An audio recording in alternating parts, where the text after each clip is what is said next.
I think we're live. So, welcome. My name's Kate Lynch, and this is Atypical Kids Mindful Parents, which is a neurodiversity affirming parenting podcast for parents who want to feel less alone raising their neurodivergent kids. Um, Today we have EJ Dixon, who wrote the piece that kind of blew up my world a little bit a couple of weeks ago. Um, Deeply feeling, well, what is it called? Well, I did, yeah, why can't I paste? Oh, here we go. Um, what is it like? Are deeply feeling kids real? Is that what it is? Or do deeply feeling kids really exist? Dr. Becky's concept is hugely influential, but is it preventing some children from getting diagnoses? So I've had a couple of parents on to talk about this, including Ina, who is a friend of mine whose story was kind of the through line of the piece. And that was go back and listen to that if you haven't yet. But I EJ, haven't. please just, yeah, come on and introduce yourself and um, then I'll ask you a couple of things.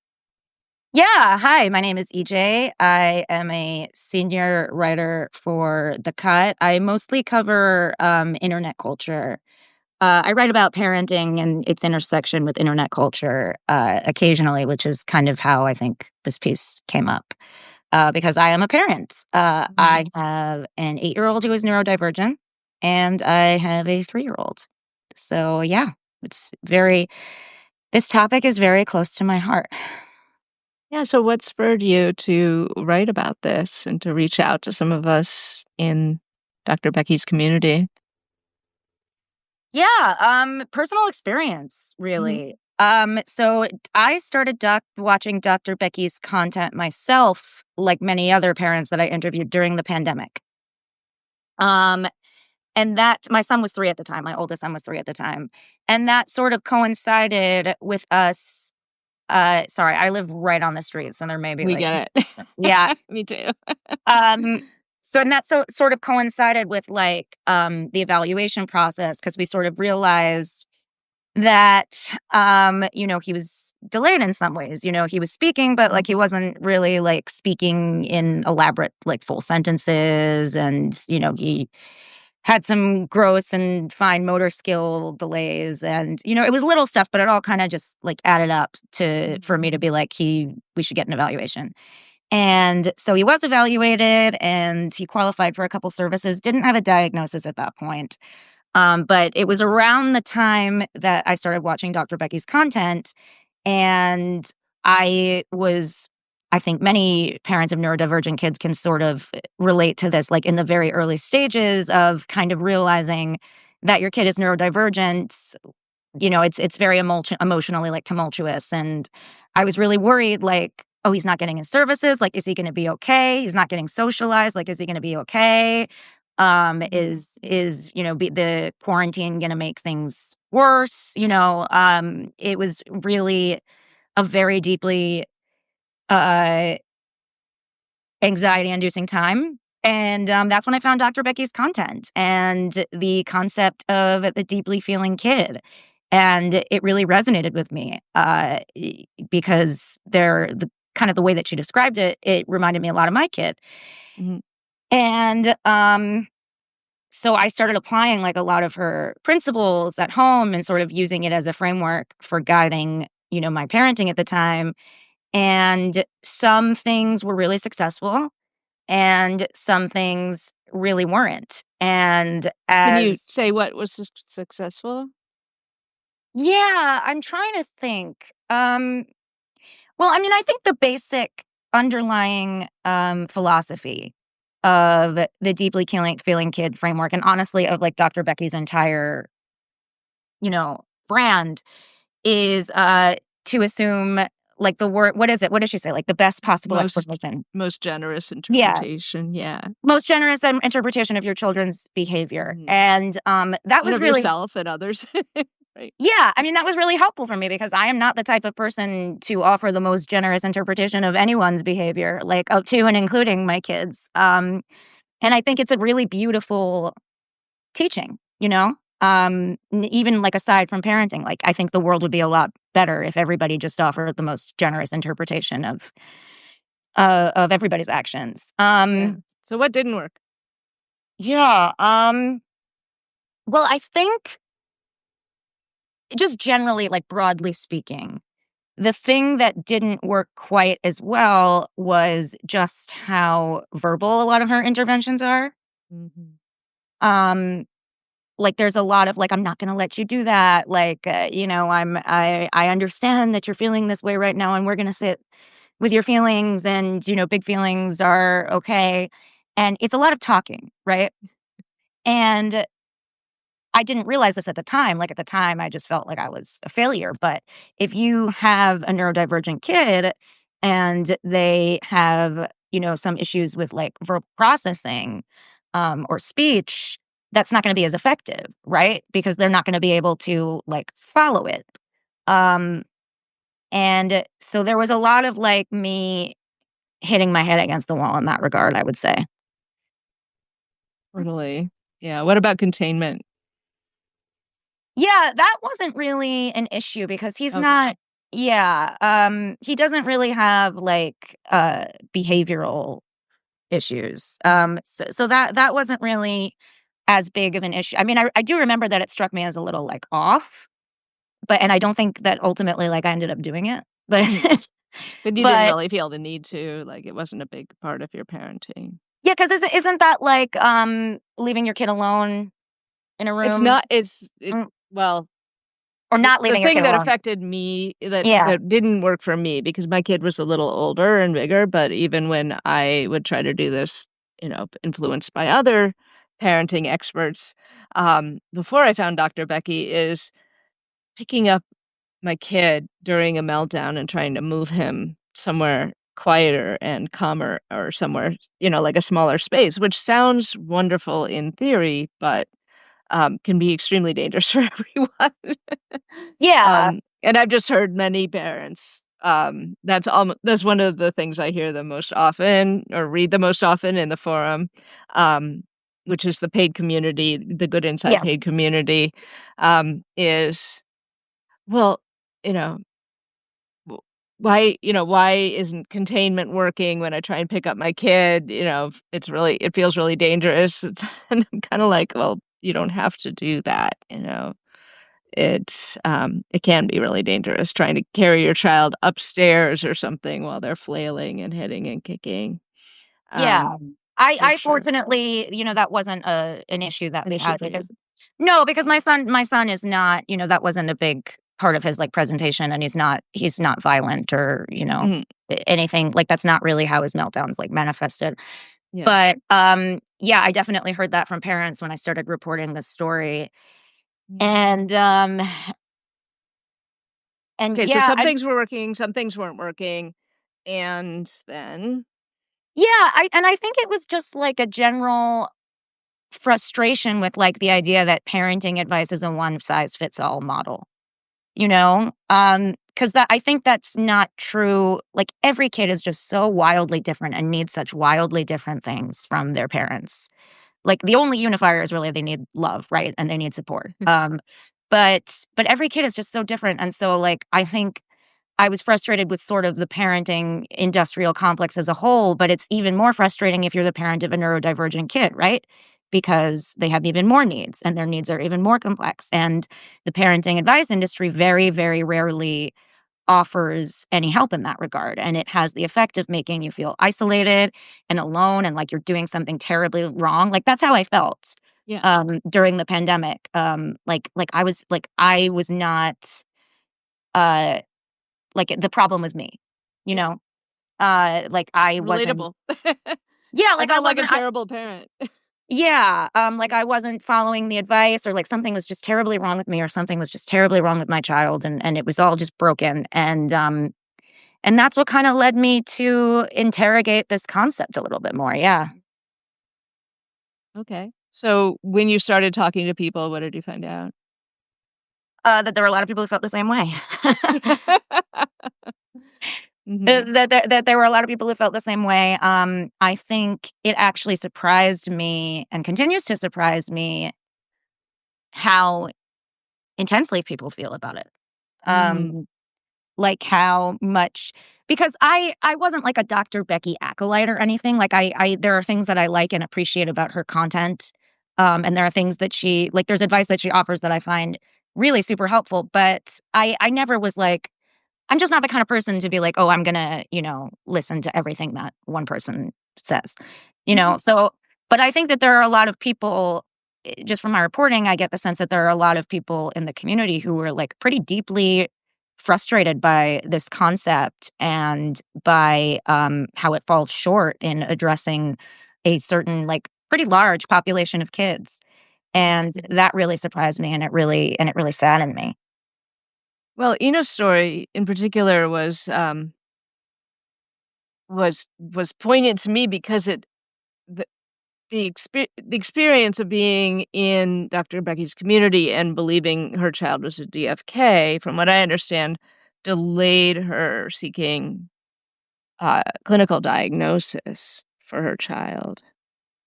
Yeah, this was a story that came up over and it came up more often with, less with parents and more often with therapists and neuropsychiatrists that Mm, I spoke to, a lot of which weren't quoted in the piece, but, some of whom were. Yeah, I mean, that was the most interesting thing to me is as I was like, "Is GFK, like, delaying people, preventing people from getting diagnoses?" And pretty much uniformly, they were like, "Yeah, it mhm, is." I mean, they weren't like, "This is like" I don't wanna overstate the problem, because I'm a journalist, so I always feel the need to, like, hedge and be as accurate as possible. But yeah, they had it they had, like, a bunch of examples of, like, parents that they had worked with who were just really deeply invested in this concept and didn't wanna, go down the neuropsych evaluation process route, because they had just bought into it. mhm. So when you went through the diagnosis process with your son, what benefits did you find? Like, what was the outcome of that? Well, he we went through the process when he was 4, so shortly after I discovered Dr. Becky. Mhm, And he received, like, a speech delay disorder diagnosis, mhm, but he did not receive any other diagnosis. mhm, And so it's really been a process, in terms of, like, me, like, slowly realizing what was actually going on here and what steps I needed to take. And he was actually just very recently diagnosed with autism and ADHD, okay, like a couple months ago. But mhm. I mean, I would say I knew that he was autistic and what do they call it? ADHD? Yeah, Yeah, sometimes, yeah. yeah. You can I'd say it known any that way you want. for quite some time. For Okay. quite some time. Yeah. So has it opened up, um, access for him to have the diagnosis? Access to services and supports? I think it will. Okay. Um, It is just so recent. yes, and I don't want to get like too specific about it, but he's dealing with some other health problems that don't are unrelated to his diagnosis that we're kind of like in triage mode right now, Of trying to course, yeah, trying that to makes get like sense. the physical health stuff under control. And that happened around the time we got the diagnosis, and so it was kind of just like a perfect storm of Oh my of goodness, things. I cannot imagine. Yeah, it's been a rough couple months, but I mean, yes, that's the plan, that's the hope, and that's the plan, and that's what I think is going to happen. Mhm, I'm very excited. I think that parents who are embarking on this process, Ina said this very poignantly. I think that parents embarking on this process, like, it's very difficult, but at some point they just accept like a whole new, once you have like a framework to understand your child better, a whole new world opens for you. Like a diagnosis opens doors. And that was another thing that I really wanted to communicate with the piece that I think is really important for mhm. parents of neurodivergent kids to understand. like That it's just not an ending. that it's not an ending. It's just a It's not beginning, a death sentence. and there is nothing. I think she said like there is nothing. It's only a benefit if you can better understand your child. Mhm. Of course, right, and we wanna be able to better understand, our kids always, so having that's the thing about evaluation, right, is that it's not actually a treatment, it's just learning more, finding out more information. Yeah, exactly. And that's something that I think people outside this parenting community, I think it's very hard for them to understand. So that was really Yeah. important to me to try to communicate. Mhm, and it also opens, even if our kid isn't having any struggles at all, it opens us to community. And a lot of parents of neurodivergent kids are really isolated, feel really isolated, and don't Exactly. realize Yeah. there are so many other parents having these same experiences. Yeah. Yeah. So Ina is on, and she has a question. She's curious if you have seen some of the pushback on the article and your thoughts on it. No, I haven't. I've only I heard it from Kate directly, and only like in very broad strokes. Um, so I'm actually curious to know like what, because you're very isolated as a writer, right? And especially like Mm. with all the stuff going on, with Yeah, my you got a family little right bit. now, like Right. it's kind of just like, and this happens for every single story. Mhm. Like it's just like, okay, like you gauge the reaction, and then you kind of just like move on to the next one. Ina says No, it's probably better that way. it's definitely better that way. It's definitely, so I actually don't know what the pushback is. Is it basically just like from Dr. Becky acolytes who think it was like an unfair characterization? Yeah, and I mean, there were 2 things, right? Mhm. This is what we talked about, when Ina came on, is there's the Dr. Becky groupies who, feel like she can do no wrong and how dare you, attack her in any way or have any kind of criticism at all. And then there are those who probably didn't read the article and are just like, "Oh, well, the parent is negligent." Because they Sorry. didn't, I shouldn't like laugh. yeah, I laughed when the Ina said that because she's, like, the least negligent parent I could ever imagine. Like, I could understand people calling me negligent because I'm very much like, um, good enough parenting is kind of my motto. But, I mean, if you yeah. have this podcast and you have this platform, like you are by definition the opposite of negligent. But No, I'm like not about being perfect, like, that is definitely I mean, I made you like come on live because I like how raw and weird it is, you know? But Ina, I would say, like, has just put so much into, um, you know, the passion that she has toward raising both her kids and, meeting them where they are and having the most generous interpretation, not just of her kids, of all the parents in this on this platform, especially those who might be toying with the possibility that their child is neurodivergent. So yeah, hearing, people just saying, "Oh, well, you shouldn't rely on an influencer to tell you, whether you should get your kid a diagnosis or evaluation or not, feels especially unfair." yeah, I mean, honestly, and first of all, like to Ina and to anybody else who like had to deal with hearing that directly, like I'm just so sorry. Like honestly, like reporting the story and speaking to Ina specifically, like, and I told Ina this, like, Mhm, was one of the most like profound experiences of my career, because it was so personal to me, and because there was so much, and because parenting is so isolating, and parenting neurodivergent kids is so isolating, and it was just amazing to sort of, I'm gonna cry again. Talk to people. I won't cry. Talk to people who like had the same, shared the same experience. So I am so sorry for that. I wish the internet wasn't terrible. Um, but like my honest reaction to both of those reactions is like I just don't care about them. I'm sorry. Like yeah. No, just because it's just so stupid. Like, I am willing to engage. Like, honestly, Kate, like when people have legitimate feedback for a story, and this happens all the time when people are like, oh, you didn't interview this person, oh, your reporting fell short in this way, then I'm like, yeah, I understand. Like, but if somebody is going to go so far as to say a parent is negligent for trusting um the advice of one of the most powerful influencers in the country, then that's a bad faith argument. But As is the Dr. absolutely. Becky, as is the Dr. Becky Stan argument on it. Like, those are Mhm. both bad faith arguments. Like, they're to be expected, I think. Yeah, I guess I did sort of anticipate that the Dr. Becky Stans would be mad.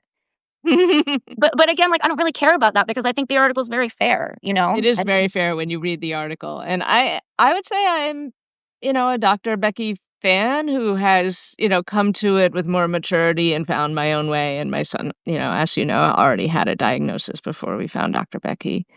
But I'll just read what Ina said. She said that I summed it up perfectly. Critics seemed unable to understand how parents would rely on people like Dr. Becky and delay evaluation, not understanding what we're up against: ableism, access, etc. Yeah. And she also says it was a beautiful article, Oh, EJ. Thank you for from the bottom of my heart for writing it. well, thank you, Rena. Sending you Thank and your you. family so much love. I hate that you had to deal with that. Honestly, it pisses me off more than it probably should. And you put it better. Like, your answer to Kate's question was actually better than my answer. Yeah, I mean, again, it all comes back to, I don't think that even parents of like neurotypical children, I just don't think they understand the obstacles that neurodivergent parents of neurodivergent kids are up against at all. They don't. And that was really what I hope to communicate with this story. Like, it's not just ableism, it's not just concepts like deeply feeling kid, which, while well intentioned, also do a lot to obfuscate, some of the stuff that may be going on with your kid. And when I talked to Dr. Becky directly, I wouldn't say I got a lot of clarity in that regard either. Um, and it But at least just she answered you. She did, and I She appreciated that. replied. I Yeah. appreciate Yeah, we had a conversation. Mhm. Um, we had a conversation, and I appreciated that. I appreciate that she took the time to speak with me, and that she had thought about Mhm. this criticism. She clearly had. Uh, I don't think she agrees with it, but she clearly had Yeah. grappled with it, and I appreciate that. Um, but yeah, it's not something, unless you understand like what it's like to watch your child like struggle and on a daily basis in like every aspect of life and not know why, then you can't possibly have any idea of what it's like Exactly. to experience life before a diagnosis. And I mean, look, I'm writing a book about like it's a book about like bad mothers, basically just like exploring the concept of the bad mother through history and pop culture, and like arguing that it's a patriarchal construct, essentially. So I've spent the past few years like thinking a lot about how quick people are to blame mothers for anything, you know, and like literally anything. And this just Autism. seems Mhm. Well, I mean, there's a historical precedent to that, and Yeah. my book talks about that. Yeah. Oh, good. I Like, can't wait to read it. yeah, and the RFK, vaccine stuff is kind of just like a modern day manifestation of it. But Mhm. there was this whole belief not super long ago, like 50 years ago. It was the predominant belief in the psychiatric community that mothers cause their children's autism by withholding affection from them. Mhm. They called it refrigerator mothers. Right. So society works in many different ways to blame mothers basically for anything that they can possibly think of. And this specific critique seems like just yet another example of that. Yeah. And Christy says, yes, if you haven't lived it, you don't understand it. Yeah, Um, definitely. Christina, yes, the conversation will be available, and Ina says, I can't wait to read this book. We need it right now. It's available for pre-order. It's available for pre-order on my Oh, good. Instagram bio. I'm so bad at self-promotion, but I should probably say that. Well, like how we can get the link to that pre-order and put it in the post. Yeah, that would Okay, be great. great. I'm happy to do Yeah. that. Yeah. So EJ, I want to keep this short, but I'm just like so grateful and so happy that you have joined us. It's like such an amazing, fruitful conversation, and I love being able to talk about the piece, um, which which has really just been, what's the word, validating, I think, for a lot of the things that I've been asking, the questions I've been asking and not getting answers to for a long time. I'm Um, sorry. and love to know two things. First is, what do you most want parents of neurodivergent kids to know or to understand? Yeah, I have a very short, simple answer for that. It's just that they're not alone. Hmm. I think I have felt for so long like I was parenting on an island for so many different reasons uh, that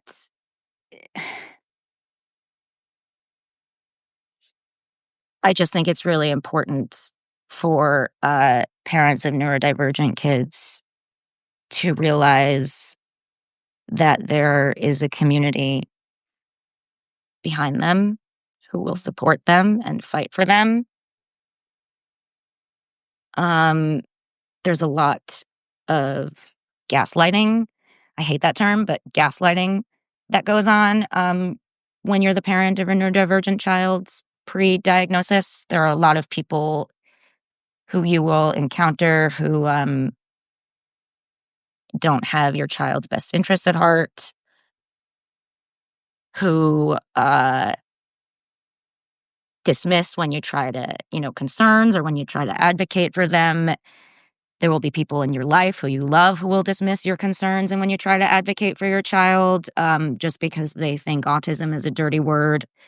It's not.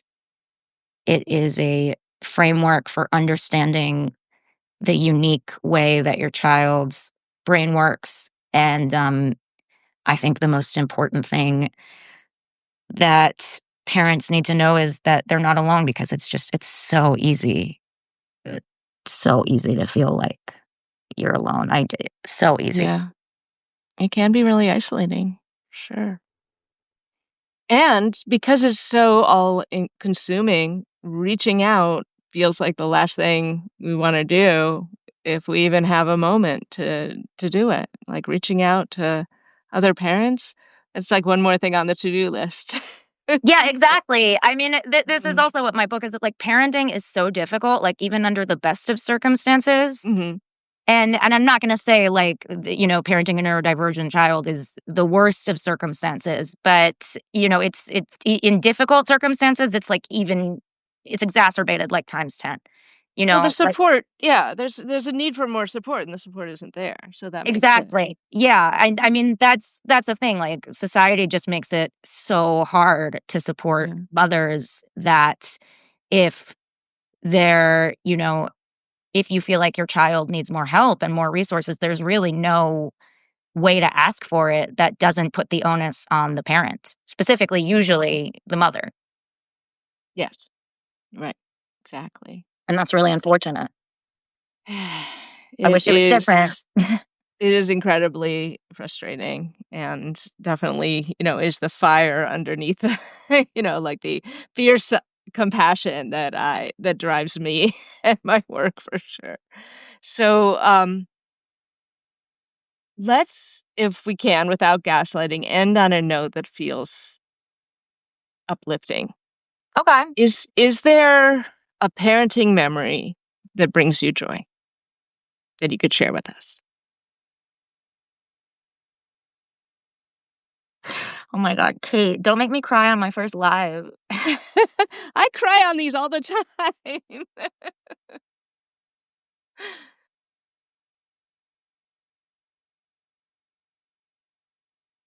I have a lot.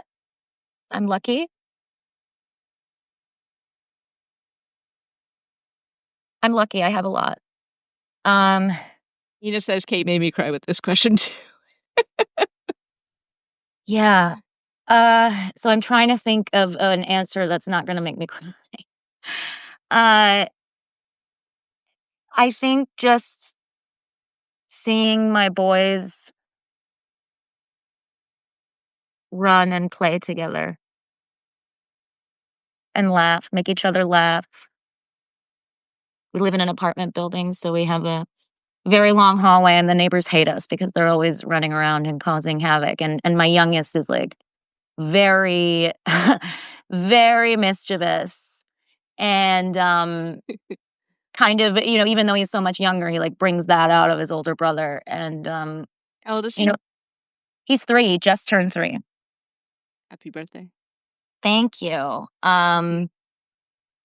Yeah, and he brings it out of him in a really beautiful way, and his older brother brings out, can calm, like, he has so much empathy, and he brings out, like, his generosity and his empathy, like, just what they bring out of each other, Mm.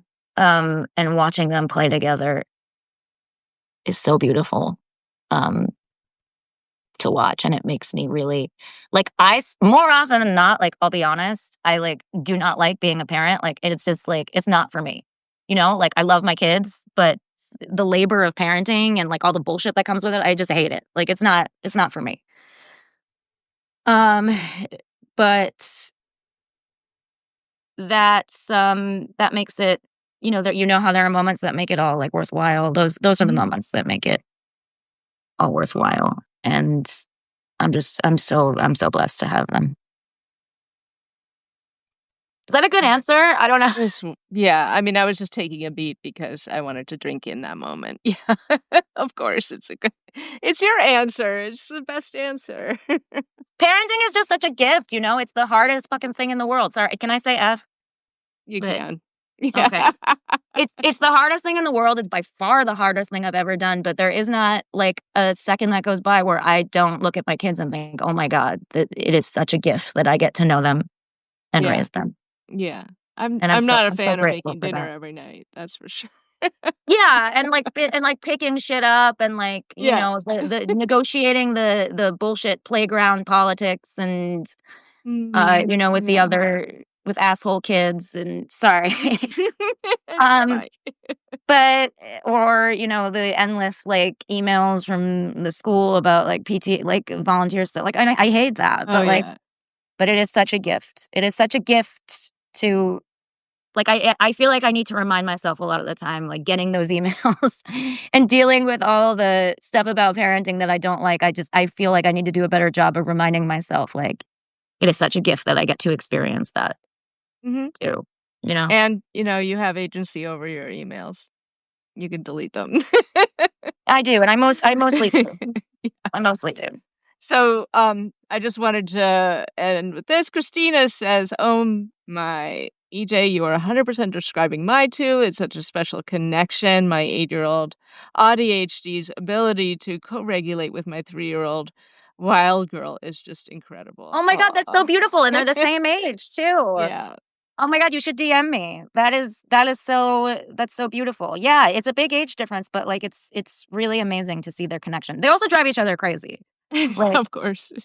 like the my oldest sensory seeking, like, really, really drives my youngest son crazy, and, like, my youngest son's tantrums, like, drive my older sons crazy, but they love each other so much, and it's really beautiful. Mhm. Yeah, DM me.